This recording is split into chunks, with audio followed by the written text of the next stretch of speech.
pediu para os bancos enviarem ao Ministério Público todas as faturas. Segunda via, pede a segunda via de todas as faturas. Então vai pegar as faturas do André Sanches, do Duílio Monteiro Alves e do Augusto Melo. É sempre importante lembrar, porque eu vejo muita manifestação nas redes sociais sobre André Sanches e Duílio Monteiro Alves. E repito aqui, não é. Estamos falando dos três. E aí vai ter ali uma investigação para entender se houve ali, enfim, alguma irregularidade, algum crime, o que o Ministério Público, que conclusão o Ministério Público vai chegar sobre os gastos e a maneira como era utilizado o cartão de crédito corporativo por estes três ex-presidentes. Isso é uma coisa. Outra coisa é a situação das notas fiscais da gestão do Duílio Monteiro Alves. Por que é importante falar da gestão? Porque ainda não há nenhuma comprovação ou nenhuma manifestação das autoridades, nem mesmo das reportagens. O próprio Bruno Cassucci, da matéria do GE, conversei com ele sobre isso, ele reforçou isso, a gente trocou essa ideia de que até agora não há nada que identifique a ciência do Duílio Monteiro Alves sobre qualquer tipo de gasto referente àquelas notas fiscais que apareceram e, segundo o Ministério Público, foram comprovadas como reais. Qual que é o grande lance aí? Tá na cara, eu já tenho falado isso aqui há um tempo, tá na cara que tem coisa errada. A gente tem que entender quem são os responsáveis por isso. É o Duílio? Se é o Duílio, é o Duílio. Se não é o Duílio, quem era? Se o Duílio não sabia de nada, quem que sabia? Quem que fazia? Com autorização de quem? É isso que tem que ser investigado e está sendo investigado pelo Ministério Público. Por quê? Porque nós temos notas ali, por exemplo, como o Ministério Público revelou nessa última manifestação, que fala sobre, um serviço em uma oficina de carro. E aí a oficina diz que emitiu a nota, mas não fez o serviço. Se ela não fez o serviço, ela não recebeu. Se ela não cobrou, não recebeu, por que a nota existe? E lá atrás, então, aquele documento, que tem que entender se aquele documento de despesa, se realmente ele é um documento oficial que comprova o pagamento para alguém. Que aí estaria, a irregularidade. Opa, você emitiu uma nota de um serviço que não foi prestado, mas você recebeu o dinheiro do clube por causa disso. Aí quem que recebeu? Para onde foi esse dinheiro? É isso que o Ministério Público está investigando e a gente vai ter que aguardar. Primeiro, para entender se houve de fato essa saída do dinheiro do clube para alguém. É isso, porque se não saiu e o serviço também não foi feito, em tese não tem nada errado. Agora, se saiu o dinheiro, aí sim. Aí tem alguma coisa errada. E aí se o Duílio sabe ou não sabe, se ele sabe, ele é responsável. Se ele não sabe de nada, quem era o responsável? Quem estava fazendo isso de errado? É isso que a gente vai ter que identificar, inclusive é isso que eu estou indo atrás há um bom tempo. E que mais? O mini mercado, o Mercado Oliveira, se eu não estiver enganado, foi pedido, o Ministério Público solicitou a quebra do sigilo fiscal do mini mercado, que está na cara também que tem coisa errada, Está na cara que tinha coisa errada lá, pelo depoimento deles. A questão é a gente entender. Para mim, agora é uma opinião, tem coisa errada? Está na cara, tem coisa errada. Agora é entender o que exatamente estavam fazendo e quem estava sendo beneficiado com isso e quem estava fazendo com autorização de quem. A gente vai ter que entender se há relação disso com o Duílio Monteiro Alves, ou se não tem, como o Duílio defende que não sabia de absolutamente nada. Pode ser que sim, pode ser que não. Enfim, não dá para a gente cravar nada, então não dá para cravar nada. Então, neste momento, nós não temos nenhuma comprovação de que o Duílio sequer tinha ciência disso, porque no cartão corporativo dele não estava nada. Naquele documento que foi encontrado de despesas não tem a assinatura dele. Então, será que isso estava sendo feito sem a ciência dele? A gente vai ter que aguardar para descobrir. Agora, independentemente disso, o que é um lance importante aí? É entender, e a busca do Ministério Público, eu acho que dos jornalistas também, quem eram os responsáveis e quem estava se beneficiando disso e quem estava autorizando isso. É aí que pega a história. E vamos ter que aguardar aí as investigações para ver para onde elas vão e o que elas vão descobrir. Que mais? MP dos cartões. Agora, penúltimo assunto, antes de falar para vocês sobre a escalação do Corinthians para o derby, vamos falar aqui sobre a possível venda do Pedro. E aí, meu amigo, quero lembrar uma historinha aqui.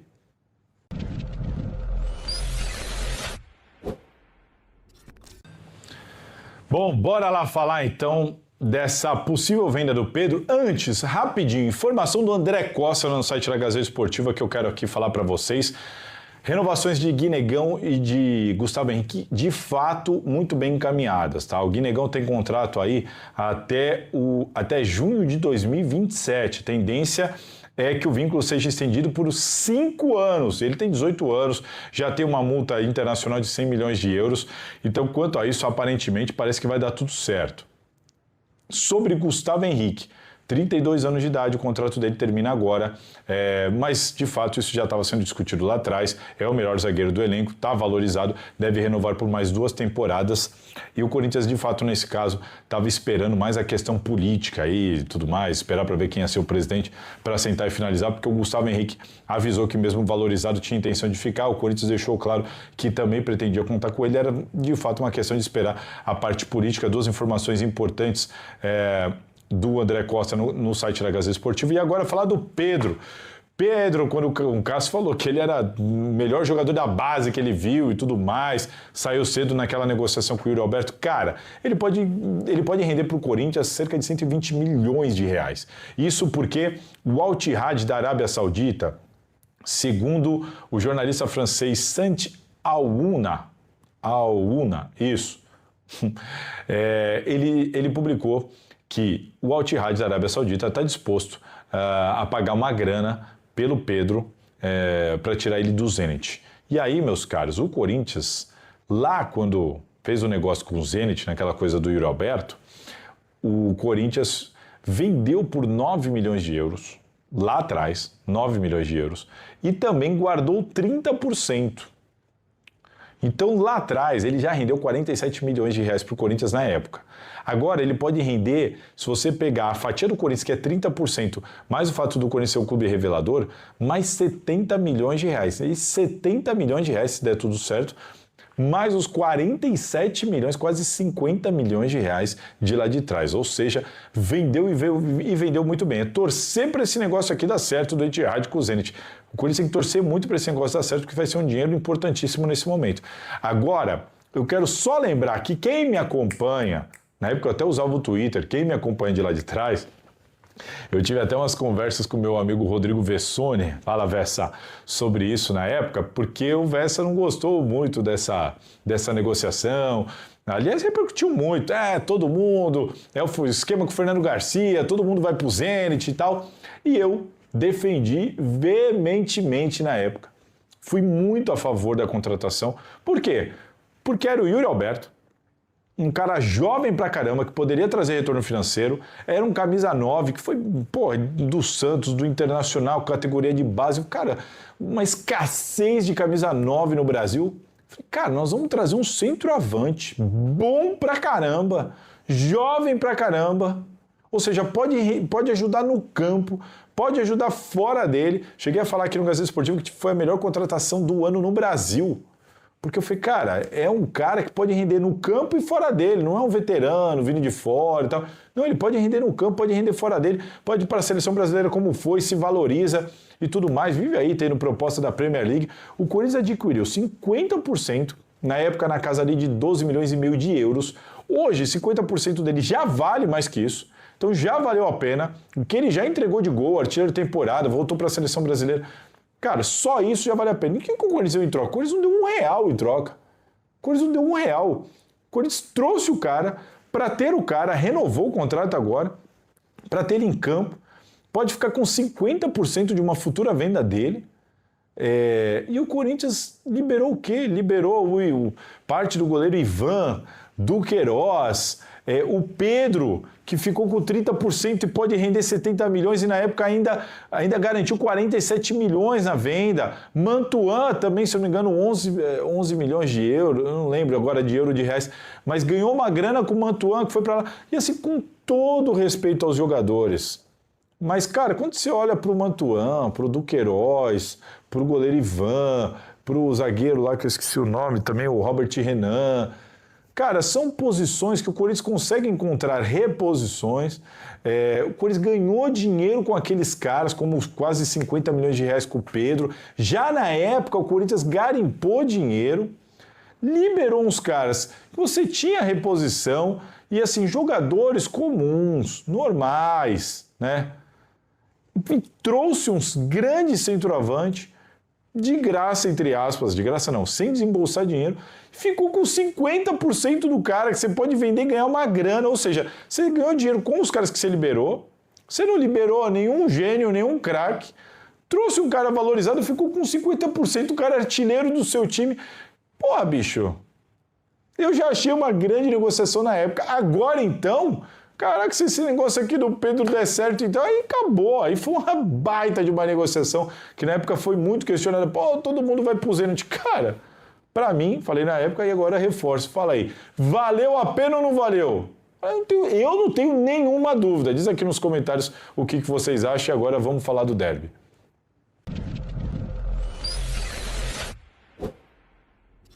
Meus amigos, domingo tem derby, o 7º derby desse ano. O Corinthians até agora só perdeu um campeão em cima do Palmeiras. Eliminou o Palmeiras na Copa do Brasil nas oitavas, ganhou os 2 jogos no Allianz Parque, perdeu só um jogo que foi lá na Arena Barueri pelo primeiro turno do Brasileirão. Agora joga na Neoquímica Arena, em casa pelo Brasileirão, onde o jogo vale muito mais para o Palmeiras do que para o Corinthians. Palmeiras brigando pelo título, o Corinthians brigando só para sair daquela zona meio chata, intermediária, subir um pouquinho mais, dar um respiro, ganhar um embalo. O foco, claro, é na Copa do Brasil, mas é o derby fala por si só, ele é mais importante do que as competições. E o Corinthians, vou falar uma coisa para vocês aqui. Eu não sou engenheiro de obra pronta, eu defendi o Dorival antes, porque eu vi o trabalho dele funcionando até com o time perdendo. Agora, a gente está vendo fruto daquilo que eu falei lá atrás, né? O time estava jogando bem, o time agora está jogando bem, conseguindo resultado, o que é fundamental e importante. Valorizei o fato de que ele está conseguindo resultado cheio de desfalques. E, bicho, com os desfalques que ele tem, se ele fizer o Corinthians jogar bem e vencer o Palmeiras, que é o arquirrival, é o maior clássico, está brigando pelo título no Brasileirão, e o Dorival, com os desfalques que ele tem, pegar esse adversário, esse jogo e conseguir vencer, vai ganhar moral pra caramba e merecidamente.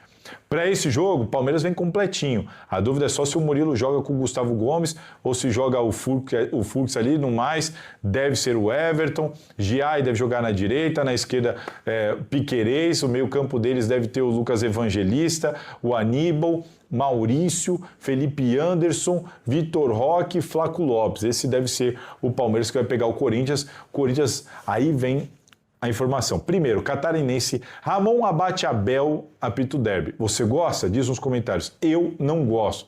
Meu, não sei o quê, dos sinais lá. Não gosto muito do Abate Abel, não. E qual que é a grande novidade do Corinthians?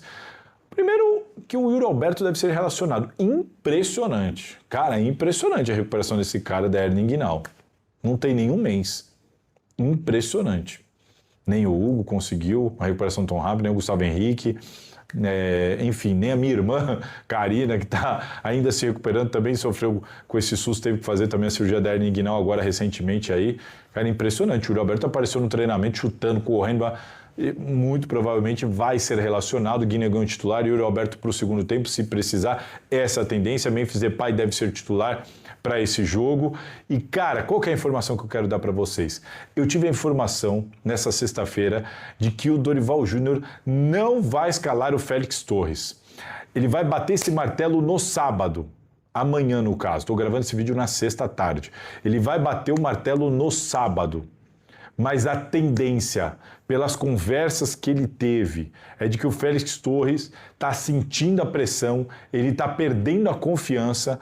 Houve até um relato para mim de que falou, o Félix jogou assim contra o Brasil e contra o Uruguai pelas eliminatórias na seleção, mas no Corinthians ele se transforma e não consegue atuar daquele jeito. Tem muita gente que está achando que ele está sentindo a pressão, que ele não está conseguindo desempenhar o futebol que ele pode desempenhar, que ele ainda está meio desanimado com tantas críticas. E o que foi passado para mim de informação é: o Dorival ainda não bateu o martelo, vai depender do treino de sábado, mas a tendência e a maior probabilidade, a grande chance mesmo é que Félix Torres fique no banco de reservas. Félix Torres não deve jogar o derby por causa do que o Dorival viu nos últimos jogos, tentou defender ele, dar uma moral na coletiva, mas parece que o Félix eles estão sentindo o Félix abatido. jogando mal e abatido. Há muita dúvida se ele está em condição ideal, inclusive psicológica, de jogar. E como o jogo é muito importante, o Dorival está estudando e hoje a tendência, a grande probabilidade, assim, 99,9% de chance do Félix Torres não jogar o derby. E aí você me pergunta, quem joga? Bom, Hugo, não sei quem vai ser lá ainda, porque isso vai ser decidido no sábado, mas aí vem André Ramalho, Gustavo Henrique e Henri Leri, aí vem Ranieri, Breno Bidon, Maicon, Rodrigo Garro, Memphis e Guinegão. Este deve ser o time, mas será que o Vitinho não pode aparecer nesse time? Não sei. Pode ser que apareça um Vitinho? Pode ser que apareça um Vitinho. E lá na direita, no lugar do Mateuzinho, que sentiu a coxa, mas pelos exames, ainda bem, né? Não é nada grave, aparentemente é só um edema, normalmente 15 dias, né, fazendo um fortalecimento, um trabalho ali, ele deve perder esse jogo, deve perder mais um jogo e voltar depois, mas deve ficar aí pelo menos uns 10 dias cuidando, fazendo um fortalecimento, ou pelo menos uma semana, vamos aguardar, mas a tendência é que vá o Charles lá na direita. Ele já fez essa função e é um jogador que tem velocidade, pulmão, corre muito. Já que não tem tanta técnica, mas sabe marcar e consegue correr bastante para fazer esse corredor, é grande a possibilidade do Charles ser escalado por ali. Não duvido do Ranieri ser puxado para fazer uma linha de 3 e de repente liberar mais um Charles ou segurar ele junto com o Ranieri para liberar o Henri Leri, que é um lateral de fato. Não duvido dessa possibilidade. Ou então até mesmo uma linha de 3 com o Charles fazendo essa linha de 3 e liberando mais o Henri Leri do outro lado. Por quê? Porque nos últimos jogos o Dorival encontrou uma maneira do Corinthians jogar, uma maneira especial do Corinthians jogar, onde os laterais aparecem demais, né? Tanto o Mateuzinho quanto o Bidu construindo e também para finalizar a jogada, para dar o último passe dentro da área. É complicado, porque você perde seus grandes jogadores, seus principais jogadores, muda a maneira de jogar, encontra um outro jeito de jogar, e agora você tem que ir para uma terceira solução. Porque, não vou ter o Yuri Alberto, não tenho o Carrilho, mas eu encontrei uma maneira de jogar interessante, puxando um terceiro homem para trás e liberando os laterais. Aí você perde os dois laterais. Aí, ou seja, o Dorival vai ter que reinventar, né? Vai ter que mudar o Corinthians de novo para uma terceira maneira de jogar. De repente, segurando mais um Charles aqui, ou um Félix, mas deve ser o Charles, liberando mais o Henri Leri, ou segurando mais o Ranieri, liberando o Henri Leri e liberando um Charles do outro lado. Cara, é impressionante. E olha, se o Dorival conseguir fazer esse time jogar assim, com uma terceira fórmula, e todas por necessidade, ele vai ganhar muita moral. E vamos ver o que ele vai ter que aprontar, porque alguma coisa ele vai ter que tirar da cartola, porque o Palmeiras é um grande adversário, vive boa fase, tanto na Libertadores quanto no Brasileirão. É um time encardido, sabe jogar fora de casa, é o melhor visitante disparado do Brasileirão. Aguardemos, prevejo um jogo difícil. Palpite? Para encerrar aqui o vídeo de hoje, acertei o último jogo, hein? Tá com uma cara de empate, mas tá com uma cara de empate. Mesmo assim, eu vou botar fé no Dorival, na fase do Guinegão, 2-1 Corinthians, na Neoquímica Arena, tá registrado.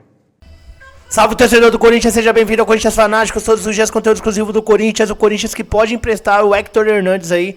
O Fabinho Soldado vem se movimentando no mercado da bola em busca aí de times que estejam interessados no espanhol, que até agora não mostrou para a hora que veio no timão. Deixa a sua opinião sobre o Hector Hernandes. Deus abençoe cada um de vocês. Tamo junto, forte abraço e vai Corinthians!